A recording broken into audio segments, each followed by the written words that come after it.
मोहन सरकार की नववर्ष की पहली मंत्रिपरिषद की ई कैबिनेट बैठक हुई। बैठक में सिंचाई और ग्रामीण क्षेत्र की सड़कों के प्रोजेक्ट को मंजूरी। आज राजधानी भोपाल में नववर्ष 2026 में मोहन यादव कैबिनेट की पहली बैठक मंत्रालय में आयोजित हुई। बैठक में कई महत्वपूर्ण विषयों पर चर्चा हुई। खासतौर पर सिंचाई और ग्रामीण क्षेत्र की सड़कों के प्रोजेक्ट को मंजूरी दी गई। बैठक की जानकारी देते हुए मंत्री चेतन कश्यप ने बताया कि कैबिनेट बैठक को पेपरलेस बनाने की दिशा में आज मंत्रियों को टैबलेट वितरित किए गए। अब मंत्री पूरा काम टैबलेट से करेंगे। साथ ही वर्ष 2026 को कृषि उद्योग वर्ष के रूप में मनाए जाने को मंजूरी। तो आपको नव वर्ष की बहुत बहुत शुभकामनाएं और नव वर्ष की पहली कैबिनेट 6 जनवरी को माननीय मुख्यमंत्री डॉक्टर मोहन यादव जी की अध्यक्षता में आज आयोजित की गई है और इसमें जो महत्वपूर्ण प्रस्तावों को आज स्वीकृति दी गई है उनमें 2 प्रस्ताव झीरमिटी मध्यम सिंचाई परियोजना बुरहानपुर जिले की है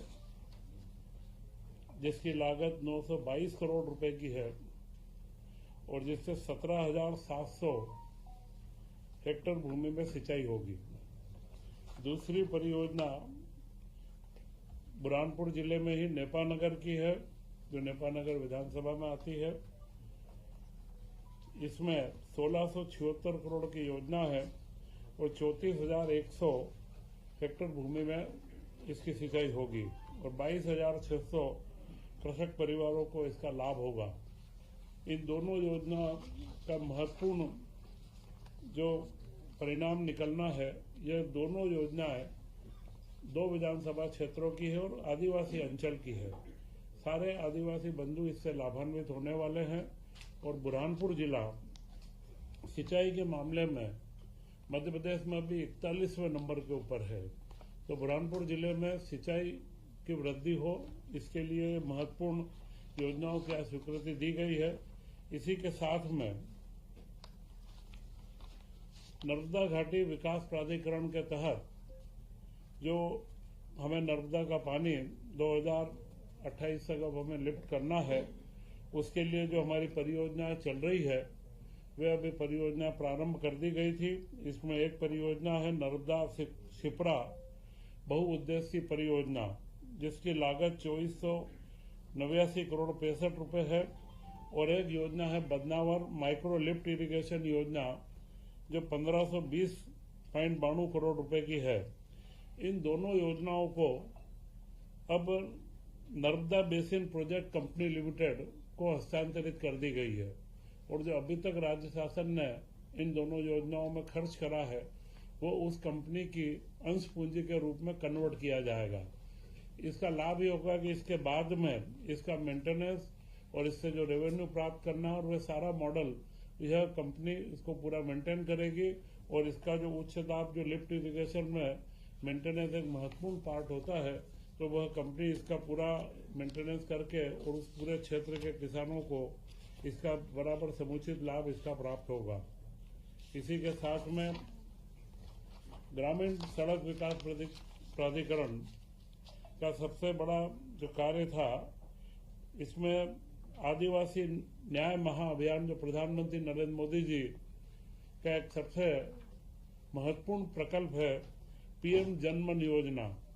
तो हमारे मध्य प्रदेश में जो हमारे योजनाओं में बेगा, भारिया व सहरिया इन 3 जनजातियों में 22 जिलों के अंदर निवासरत है, इनके लिए योजना लागू की गई थी और इसमें इसकी निरंतरता का प्रस्ताव दिया गया है जिसमें इसकी सड़क की 1039 किलोमीटर सड़क और पुलिया 112 है और 795 करोड़ रुपए का खर्च इसमें अनुमानित है।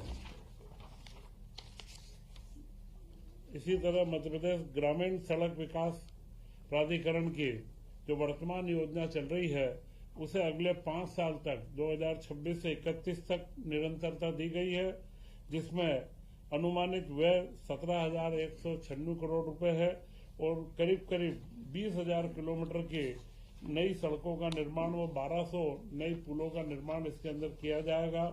और इसी के साथ में जो इन पुरानी हमारी सारी योजनाएं हैं मध्य प्रदेश में टोटल प्रधानमंत्री ग्रामीण सड़क में 88,517 करीब किलोमीटर मार्गों का नवीनीकरण भी जो करना, वो उन्नयन करना। इसके लिए इस योजना को 1 अप्रैल 2026 से 31 तक निरंतरता दी गई है, जिसका अगले समय में अनुमानित व्यय 10,000 करोड़ रुपए इसका रहेगा।